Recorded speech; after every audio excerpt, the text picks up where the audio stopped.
Alright, well, Bitcoin has not made a clean break over that like 48.4 and kept going, so if it stays in this shit again and starts this the half and half routine, AMC may go back up above 50. If AMC goes back up above 50 by the end of the day tomorrow, assuming Bitcoin does not go over 48.4 and continue that trend, we may continue stair-stepping up with AMC.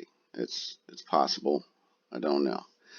But I think once this thing breaks back up over 48.4 and continues a steady rise, I think AMC is going to be stuck wherever it's at.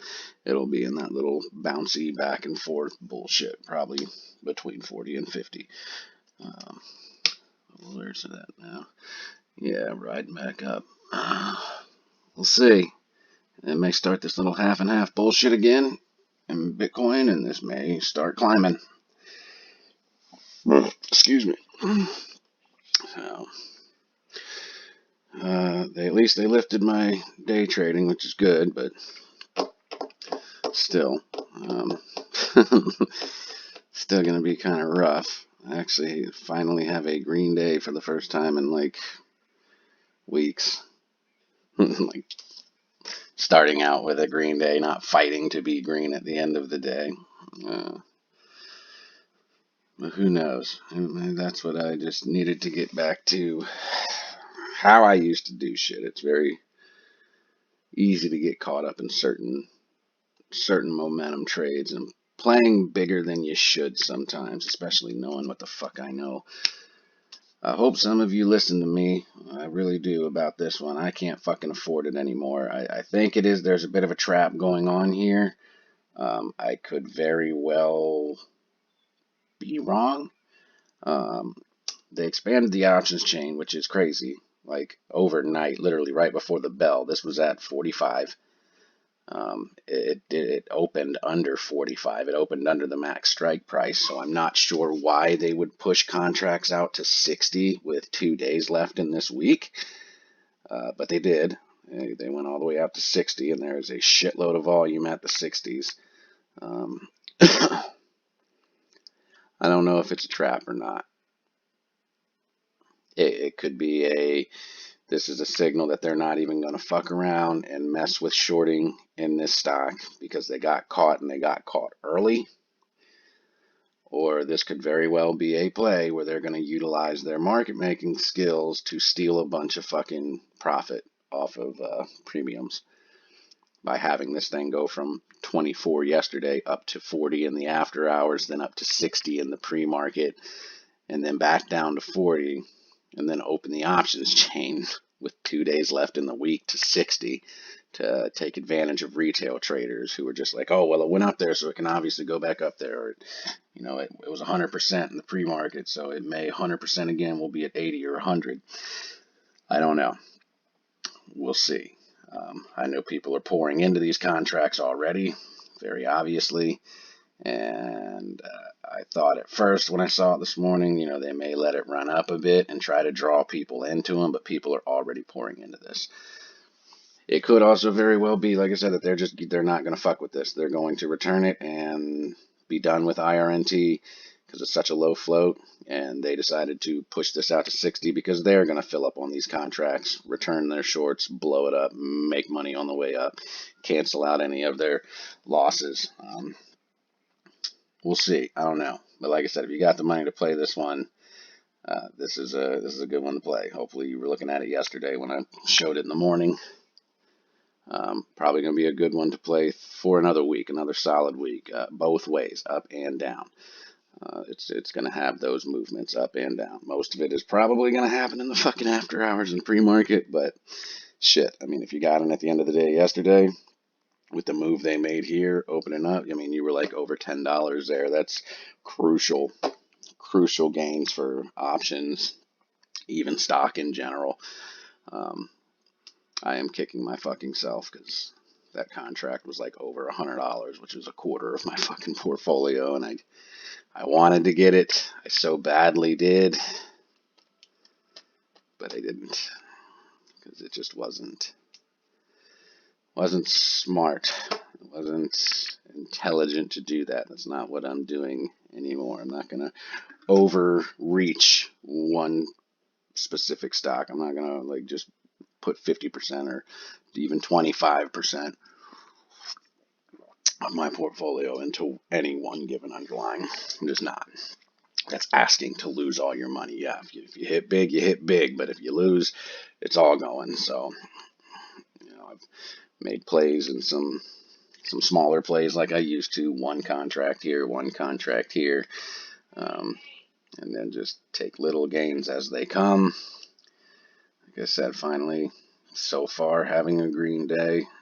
Nothing major because it's very small positions, but still, I got to try to chip away and just get this back as any way that I can because I don't have a fucking choice. BBIG is looking good. I kind of want to buy a put, but last time I did that, I got fucked. But this is what I expected. I said it last week. This should go back down into the 8-7 range before it heads back up to the 12 range. And then it kind of hung out between 10 and 11 and didn't fucking go back down. So this is still one of the most heavily shorted stocks out there now that SPRT is off the market, even though it's GREE now. I don't know. This should have helped a lot of people. If you actually had stock in this, I believe this should have helped you. This should have helped you in a big way, especially if you bought SPRT like in the 20s and shit. And then I believe the way this merger went down, that this should have helped you significantly. It didn't do shit for options, at least not yet, but they do have the chain out there. I mean, I know it's not on Robinhood or anything yet, so I don't know if it's full on available. Wow, they even expanded it further. It was at like 40, 45 or something today, I think. I don't know, but I know I had a 40 on SPRT to expire next week, and it was not a cheap fucking contract, and now it's worthless because the 40 in GREE is sitting with nothing, no bid, no ask, no nothing. I don't know if that's going to change. Hopefully that changes by next week, and somehow, some way, I end up with some value in that contract. Because it just looks like, they're structuring this. I don't think that the contracts right now as a whole are available to the public, and I don't think they will be till next week. Once everything in this merger is complete and fixed and meshed and all that good shit, I think there may be some numbers actually attached to any of the strikes you had with SPRT that were converted to GREE. But if anybody out there did have holdings, if you had SPRT holdings and you got them in the 20s and shit, let me know what this did, please. Let me know what this merger did for your actual holdings. Did it cut any in half to replace the value? Like, did it equalize it, or did it did you keep the same amount of shares, but they were more valuable now because it's GREE and now it's sitting up at $45 or whatever? If anyone had that, please let me know. I'm very, very curious because that's something that you should know. You need to be aware of when there's mergers going on. That's insane. Like, if you could fucking buy $100 worth of some shares, like, and then they fucking over double just from a merger or something, that's good information to know, and that is something I don't know. This is the first merger I've actually been invested in, but it was only options.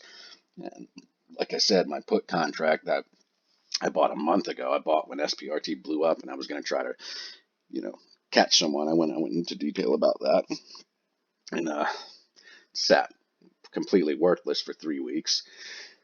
Yesterday, got some value. It was like, I don't know, like a $24 contract or something when I bought it.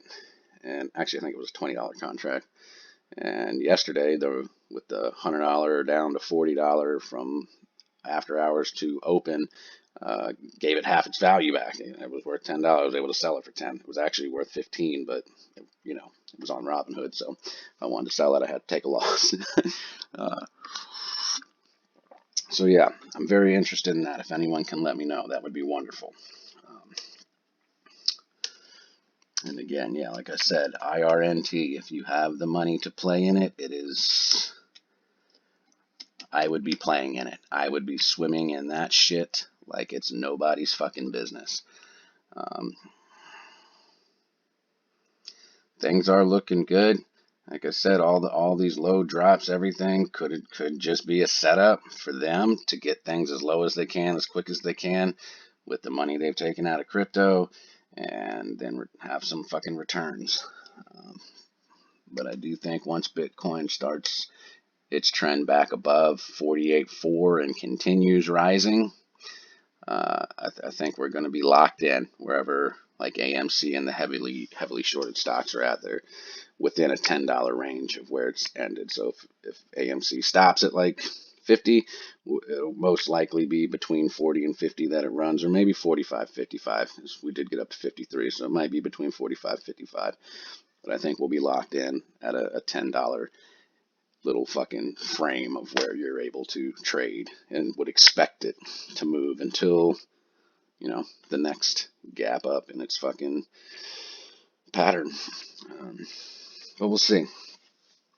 I'm not a fucking psychic. I has zero idea. Let's go to Irnt one more time. Yeah, see how it did go down to 35. I didn't even see that. See, so I don't know. I mean, this, like I said, the volatility's there in this thing, and it's going to be there at least another week. IPOs are very, very good to play. They're very good to play when they're cheap, and you can play them both ways. I mean, you can buy puts and calls 2 weeks out and make money on both of them because there's going to be high rips and low rips, and it's easy if you have the money to play IPOs. It is, and like I said, you can literally just half and half your positions. Just half calls to a certain strike 2 weeks out, half puts to a certain strike 2 weeks out. Whatever it is, let them ride, let them fucking play, and sell them when they make money. They'll both most likely be making money at some point. Or if it looks like, it's ripping up, then you just get rid of the puts and ride the wave up, and then buy new puts when it's up higher. Then if it starts going down, sell those calls. Fucking, you get it. You guys understand it. Again, I want to reiterate puts because someone emailed me the other day.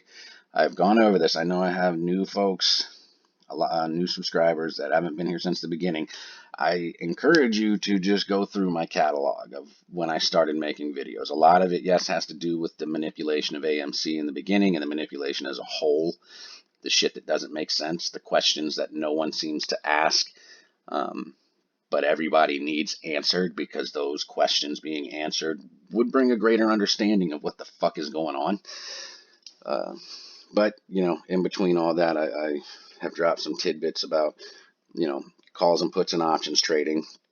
I know several of my subs have started trading options now pretty successfully from watching me. I'm very, very happy about that because it's very easy to fuck up. It really is if you don't have another voice explaining things to you or kind of guiding you or keeping you grounded, because options they can fuck you up, make you see prices that you never thought you'd see in gains, and then you're just so mesmerized that you don't take it, and then it's gone.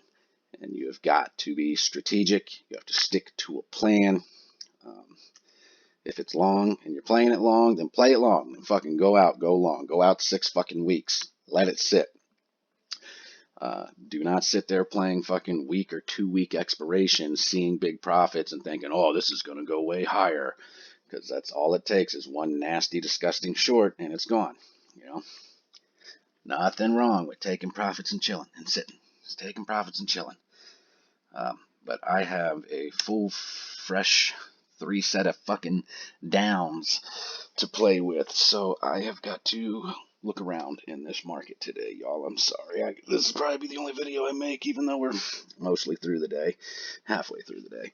But yeah, I gotta go see if I can make some fucking money somewhere with the day trades I have now. So I'm out.